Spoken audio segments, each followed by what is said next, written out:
डबली reinforced beam जो हम discuss कर रहे हैं, तो नेक्स्ट लेक्चर है हमारा, इसमें कुछ प्रॉब्लम सॉल्व करेंगे।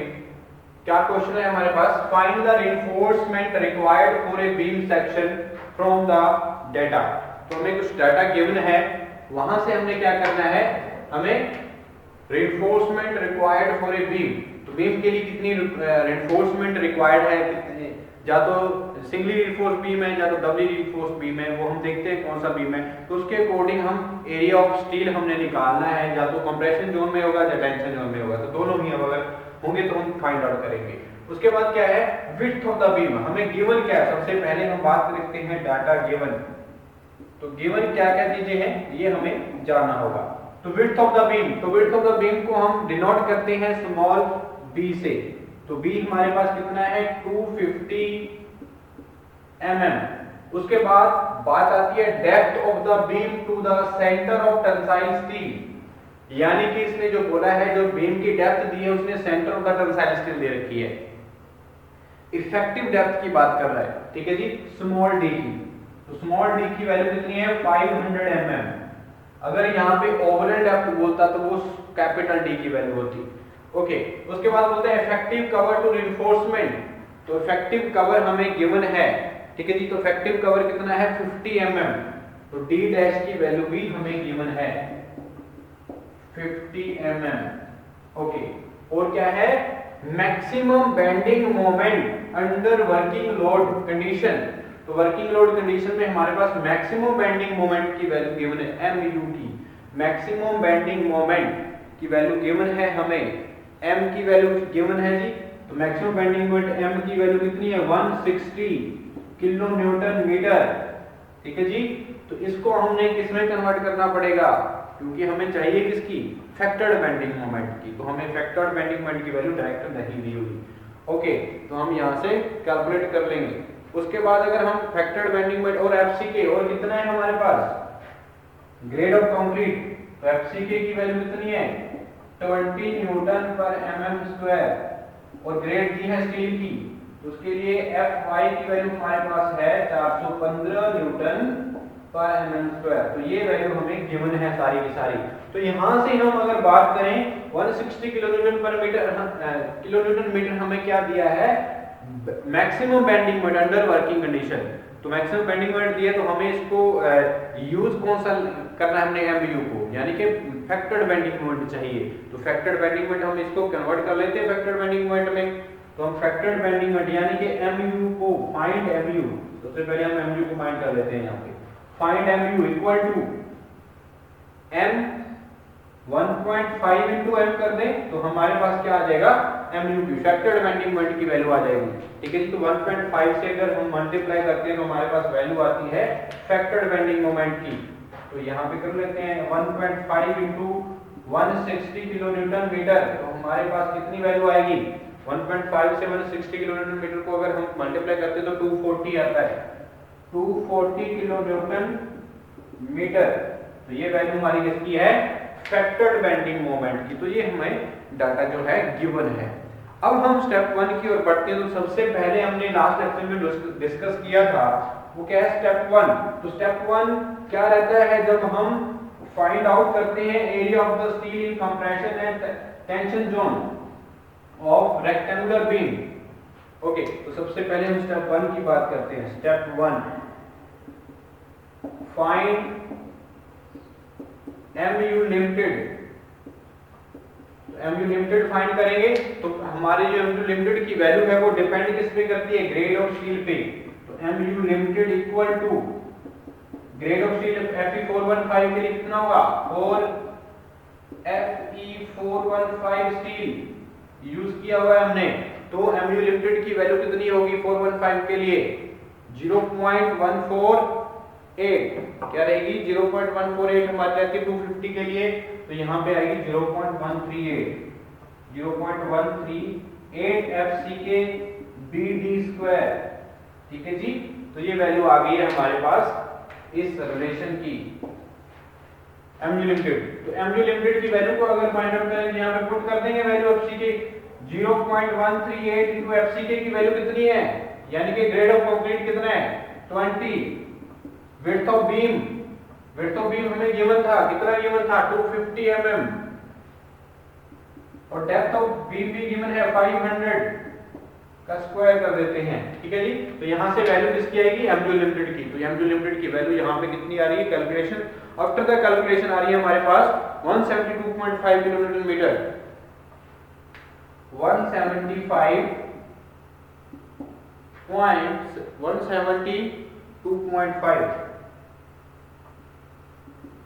Kilo newton metre. इसको कैलकुलेट करके हमारे पास जो वैल्यू आएगी इसकी MU लिमिटेड की, तो ये वैल्यू आपने यहाँ पे ध्यान रखनी है। तो ये कैलकुलेशन आफ्टर द कैलकुलेशन हमारे पास MU लिमिटेड की वैल्यू आती है 172.5 kilo newton metre.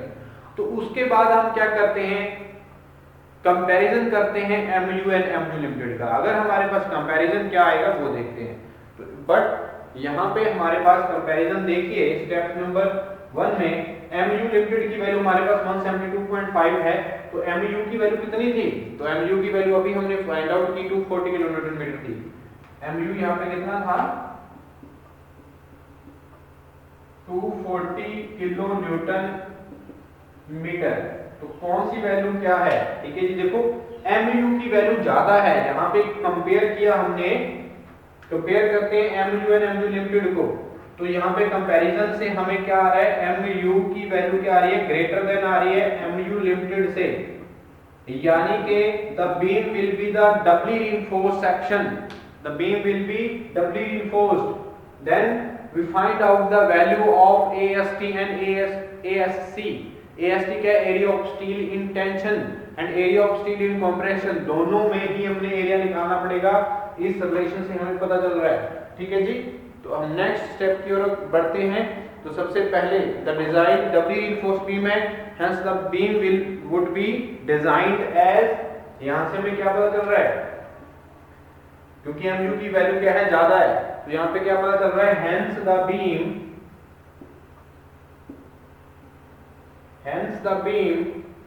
would be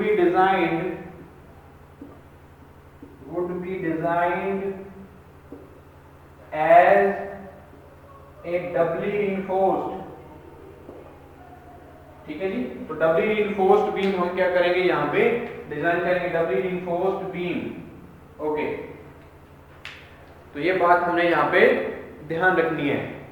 तो ये हमने क्या कर लिया, MU लिमिटेड को फाइंड आउट किया और MU से कंपैरिजन किया MU लिमिटेड का, तो हमें पता चला जो बीम है वो क्या है, हम डिजाइन करेंगे इसके लिए डबली रीइंफोर्स्ड बीम के लिए। तो अगर यहाँ पे सिंगली होता तो ओनली हम क्या करते, AST ही फाइंड आउट करते, और हमें ASC की वैल्यू जो है, area of steel compression zone, हमें निकालने की जरूरत नहीं पड़ती। तो यहाँ पे हम क्या करेंगे, फाइंड आउट करेंगे। तो स्टेप नंबर 2 की ओर बढ़ते हैं। तो स्टेप नंबर 2 में हम क्या करते हैं, अगर अपने एरिया निकालना है, क्योंकि हम डबली रीइंफोर्स्ड बीम में, तो हमें क्या होगा, इसमें बैलेंस मोमेंट निकालना पड़ेगा, यानी कि फाइंड MU2। MU2 क्या है, बैलेंस्ड मोमेंट,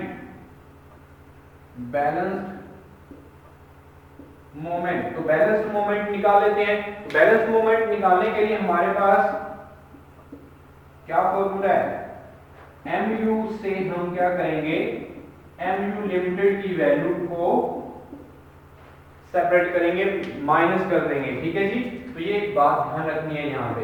तो हमारे पास MU2 बैलेंस्ड मूवमेंट की वैल्यू आएगी, ठीक है जी। तो बैलेंस्ड मूवमेंट की वैल्यू को फाइंड आउट करने के लिए MU की वैल्यू कितनी थी, 240 किलो न्यूटन मीटर, और MU लिमिटेड की वैल्यू कितनी है, जो हमारी 172.5 किलो न्यूटन मीटर। तो हमारे पास वैल्यू कितनी है ये MU2 की, बैलेंस मूवमेंट की वैल्यू हम इसको माइनस कर देते हैं 240 से, हमारे पास आती है 67.5 किलो न्यूटन मीटर। तो ये वैल्यू है हमारे पास बैलेंस्ड मूवमेंट की, ठीक है जी। तो बैलेंस्ड मूवमेंट हमारे पास ये आ गया है। तो अगर बैलेंस्ड मूवमेंट आ गया है तो हमारे को आसानी रहती है कि क्या फाइंड आउट करने के लिए, area of the steel in compression and tension zone, ठीक है जी। तो यहाँ से हम इसको क्या कर लेंगे, आगे अगर फर्दर बात करें तो फर्दर हम, क्योंकि सारी की सारी वैल्यू में न्यूटन पर एमएम स्क्वायर में है, ग्रेड ऑफ कंक्रीट की, ग्रेड ऑफ स्टील की, तो हम इसको भी न्यूटन पर एमएम में कर ले। न्यूटन में एमएम में, इसको मीटर में है तो इसको एमएम में कन्वर्ट कर लेते हैं। तो एमएम में कन्वर्ट करने के लिए हमने क्या करना पड़ेगा, एक तो किलोमीटर का 1000 आ जाएगा, तो हमारे को पास मीटर का 1000 आ जाएगा। तो इसमें हमें क्या आ जाएगा, न्यूटन एमएम को करने के लिए इसमें 2 बार 1000 को मल्टीप्लाई करना पड़ेगा। तो हमारे पास वैल्यू जो आएगी वो कितनी है, 67.5 इंटू 10⁻⁶ न्यूटन मिलीमीटर। तो ये वैल्यू आ जाएगी हमारे पास। ओके, तो स्टेप नंबर 3 हमारा कंप्लीट होता है यहाँ पे। और उसके बाद हम बात करते हैं एएसटी की। तो एएसटी कैसे फाइंड आउट करें, ये बात हम यहाँ पे जान लेते हैं। तो फाइंड आउट कर लेंगे, क्योंकि हमारे पास एएसटी फाइंड आउट करने के लिए MU2 की वैल्यू का जानना बहुत जरूरी था, यानी कि बैलेंस मोमेंट का होना बहुत जरूरी है for finding the area of steel in tension. तो स्टेप नंबर 3 में फाइंड करेंगे हम area of steel in tension. तो AST फाइंड आउट करें, तो AST फाइंड आउट करने के लिए क्या चाहिए, AST is equal to AST1 plus AST2। तो ये क्या है हमारे पास, AST1 में यार मैंने आपको लास्ट लेक्चर में डिस्कस किया था हमने, AST1 क्या होता है, एरिया ऑफ स्टील जो हमारा corresponding to the singly reinforced beam. और जो AST2 क्या है, हमारा क्या रहता है, जो एडिशनल एरिया रहता है टेंशन जोन में, वो हमारा AST2 होता है। तो एक एक करके हम AST1 और AST2 को फाइंड आउट करते हैं। तो सबसे पहले हम AST1 को फाइंड आउट करते हैं। AST1, तो AST1 को फाइंड आउट करने के लिए क्या रिलेशन यूज करेंगे, MU लिमिटेड को हम यूज करना पड़ेगा। तो MU लिमिटेड को हम यूज करके क्या करेंगे, AST1 की वैल्यू फाइंड आउट करेंगे। तो क्या रिलेशन है, MU limited divided by 0.87 FY D minus 0.42 XU max, ठीक है जी, XU max। तो ये रिलेशन हम यूज करेंगे AST1 को फाइंड आउट करने के लिए in the Dabali reinforced beam, ठीक है जी। तो यहाँ पे XU max की वैल्यू फाइंड आउट करनी है, क्योंकि हमें नोन है, MU लिमिटेड नोन है, हमें MU लिमिटेड की वैल्यू निकाल चुके हैं।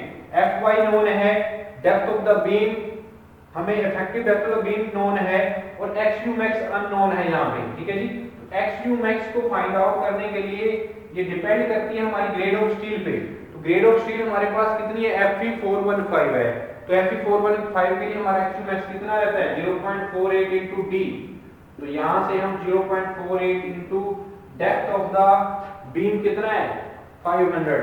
तो यहाँ से हम वैल्यू निकाल सकते हैं XU max की। तो XU max की यहाँ से वैल्यू आती है 240 mm, 240 mm, ठीक है जी। तो यहाँ से हमने XU max की वैल्यू फाइंड आउट की। तो अब AST1 में सारी की सारी वैल्यूज को हम क्या कर लेंगे, पुट कर लेंगे। MU लिमिटेड की वैल्यू कितनी थी, जो हमने अभी डिस्कस की थी, MU लिमिटेड जो आया था 172.5, ठीक है जी, 172.5।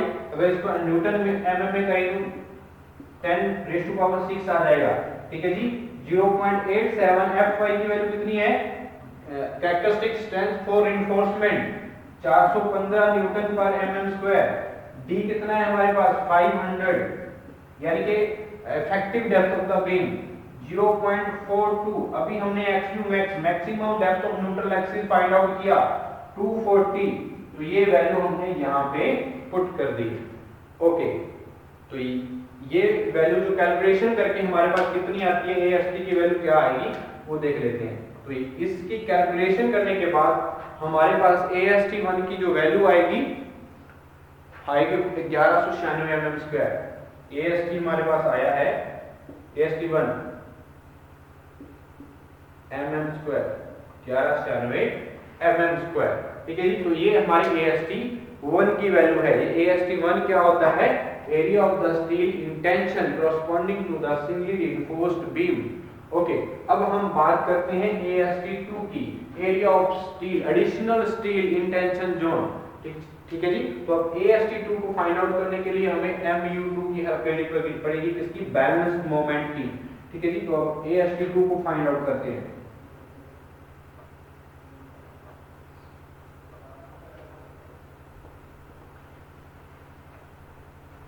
AST2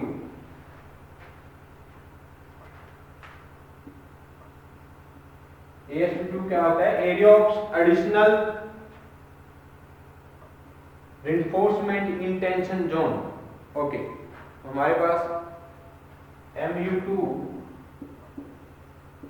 0.87 FY D minus D dash. तो ये रिलेशन यूज करेंगे हम area of additional steel in reinforcement. तो MU2 यहाँ पे क्या है? बैलेंस्ड मोमेंट है। FY क्या है? Characteristic strength of the reinforcement. और D यहाँ पे क्या है? हमारी effective depth of the beam. D dash क्या रहेगा? Effective cover. ओके, तो ये वैल्यू जो है हमारे पास, इसको हम पुट कर लेते हैं। MU2 की अब वैल्यू हमने फाइंड आउट की स्टेप नंबर 2 में, तो कितनी आई थी हमारे पास? ये बात ध्यान रखिए, यहाँ पे हमारी जो वैल्यू थी 67.5 into 10⁻⁶, ठीक है जी। और 0.87 into FY की वैल्यू हमारे पास है 415 into D हमारे पास 500 है माइनस D डैश हमारे पास 50 है। ओके, तो यहां से हमारे पास क्या आया?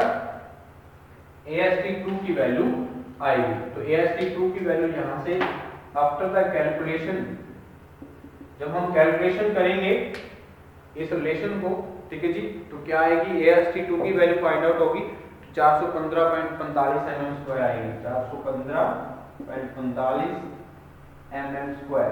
तो ये वैल्यू हमारे पास AST2 की आई है। कितनी? AST2 equal to 415.45 mm²। तो दो वैल्यू हमने फाइंड आउट कर लिया यहाँ पे। Area of steel in tension corresponding to the singly reinforced beam और area of additional reinforcement in tension zone, ठीक है जी। तो अब इनको क्या करेंगे? AST टोटल अमाउंट, जो हमारा area of steel in tension reinforcement रहेगी, टोटल एरिया कितना रहेगा? AST equal to AST1 plus AST2। हम दोनों को क्या करेंगे? ऐड करेंगे। 1196 प्लस 415.45। तो हमारे पास AST total amount of area of steel in tension reinforcement क्या रहेगी हमारी? तो टोटल एरिया हमारे पास कितना आएगा? वैल्यू है area of steel in reinforcement 1611.45 आ जाएगा। 1611.45 mm²। तो ये हमारी वैल्यू है AST की। तो टोटल हमारी वैल्यू इतनी आएगी, ठीक है जी। तो ये बात हमने यहाँ पे ध्यान रखनी है। ओके, तो यहाँ पे अब हमने AST निकाल लिया है, क्योंकि हमारी प्रॉब्लम्स क्या थी? Find out the required for a beam section area of steel reinforcement निकाला था हमने। यहाँ पे ओनली टेंशन जोन में हमने फाइंड आउट किया। अभी हमने क्या करना है? कंप्रेशन जोन के लिए भी फाइंड आउट करना है। तो कंप्रेशन में जितनी हमारे पास एरिया है वो भी हम फाइंड आउट करेंगे, क्योंकि डबली रिइंफोर्स्ड बीम सेक्शन है। तो स्टेप नंबर 4 की ओर बढ़ते हैं। तो स्टेप नंबर 4 में हम फाइंड करेंगे ASC। तो ASC क्या है? यहाँ पे area of steel in compression. तो ये बात ध्यान रखना क्या है? Area of steel in compression. तो कंप्रेशन में अगर हमने एरिया निकाला तो हमारे पास रिलेशन रहता है ASC फाइंड आउट करने के लिए MU2 FSC D minus D dash. FSC D minus D dash. तो यहाँ पे क्या रिलेशन है ये बात ध्यान दीजिए। ASC क्या है? Area of steel in compression. MU2 क्या है? Balanced moment. और FSC क्या है? Maximum bending stress, effective depth of the beam. और D डैश क्या है? Effective cover. तो ये वैल्यूज हमारे पास ऑलरेडी क्या है? हमने कैलकुलेट कर रखी हैं, जो पहले स्टेप हमने डिस्कस किए। तो डायरेक्टली हम वैल्यू उसको पुट कर सकते हैं। तो MU2 की वैल्यू हमारे पास कितनी कैलकुलेशन में आई थी? अगर हमारे पास क्या है? एफएससी की वैल्यू फाइंड आउट करनी पड़ेगी, क्योंकि MU2 की वैल्यू हमारे पास नोन है, एफएससी की वैल्यू फाइंड आउट करनी पड़ेगी। तो एफएससी की वैल्यू मतलब जो मैक्सिमम डिजाइन स्ट्रेस रहता है, मैक्सिमम डिजाइन स्ट्रेस जो है वो डिपेंड करती है हमारी स्ट्रेन पे और ग्रेड ऑफ स्टील पे। तो अगर हम स्ट्रेन निकाल रहे हैं, सबसे पहले अगर हम बात करें स्ट्रेन की, तो अगर स्ट्रेन निकालें ESC तो कितनी आएगी 0.0035 in the terms of XU max करेंगे हम 1 minus D dash by XU max। तो ये रिलेशन यूज कर लेंगे, यहाँ पे XU max की वैल्यू हमें पता है, D डैश की वैल्यू पता, तो जितनी हमारे पास स्ट्रेन आएगी तो उसकी कॉरस्पॉन्डिंग जो FSC की वैल्यू होगी फ्रॉम द कोड वो हम कलेक्ट कर लेंगे। ओके, तो यहाँ से हम क्या कर लें, बैलेंस सेक्शन के लिए होता है ये हमारी जो वैल्यू है, ये बैलेंस सेक्शन के लिए ESC की वैल्यू, ठीक है जी। हमने फाइंड करना है for find ESC for balanced section, ठीक है जी। ये वैल्यू जो है बैलेंस सेक्शन के लिए है। अभी अब पुट करते हैं वैल्यू, यहाँ पे 0.0035 इंटू 1 माइनस डी डैश की वैल्यू हमारे पास 50 है, इफेक्टिव कवर है हमारे पास। XU max की हमारी वैल्यू है 240, नहीं आई थी हमारे पास 240 वैल्यू आई थी XU max की। यहां से अब हम ESC की वैल्यू फाइंड आउट कर सकते हैं। तो ESC की वैल्यू जो आएगी, ये कैलकुलेशन आफ्टर द कैलकुलेशन तो हमारे पास वैल्यू आ रही है 0.0027, 0.00277 हमारी वैल्यू आई है। तो हम कोड में जो 4562,000 हमारा कोड है, तो उस कोड में हम क्या करेंगे, ये वैल्यू जो है हम इसके कॉरस्पॉन्डिंग स्ट्रेन के कॉरस्पॉन्डिंग हम वैल्यू जो है, जो FSC की मैक्सिमम डिजाइन स्ट्रेस की वैल्यू होगी वो हम कलेक्ट कर लेंगे। तो वो हमारे पास कोड में जो वैल्यू आती है FSC की 351.8 आती है इसके कॉरस्पॉन्डिंग। SESC की कॉरस्पॉन्डिंग जो वैल्यू आ रही है हमारे पास कितनी आ रही है, FSC की 351.8। FSC की स्ट्रेन के कॉरस्पॉन्डिंग जो हमने अभी फाइंड आउट की, उसके कॉरस्पॉन्डिंग जो कोड में वैल्यू है वो है 351.8 न्यूटन पर mm स्क्वायर, न्यूटन पर mm स्क्वायर, ठीक है जी। और MU2 अभी हमने फाइंड आउट किया, तो MU2 की वैल्यू कितनी है, बैलेंस मोमेंट की वैल्यू 67.5 आई थी, 67.5 इंटू 10⁻⁶ न्यूटन मिलीमीटर थी, ठीक है जी। और D हमारे पास कितना है, डेप्थ ऑफ द बीम 500 और इफेक्टिव डेप्थ कितनी है 50 mm, ठीक है जी। तो ये बात हमने ध्यान रखनी है। ओके, तो यहां से अगर हम वैल्यू इसमें पुट करें तो हमारे पास ESC की वैल्यू आ जाएगी। तो ये हम वैल्यू पुट करके इसकी कैलकुलेशन, आफ्टर द कैलकुलेशन जो वैल्यू आएगी वो आएगी हमारे पास 426.38 mm स्क्वायर। तो ये हमने क्या किया है, इस क्वेश्चन में हमने फाइंड आउट क्या करना था, the reinforcement required of the beam section. तो रिइंफोर्समेंट हमने टेंशन जोन में और कंप्रेशन जोन में फाइंड आउट की हैं। तो ये हमने एक एक करके स्टेप जो डिस्कस किया। ओके, तो ये हमारा था क्वेश्चन।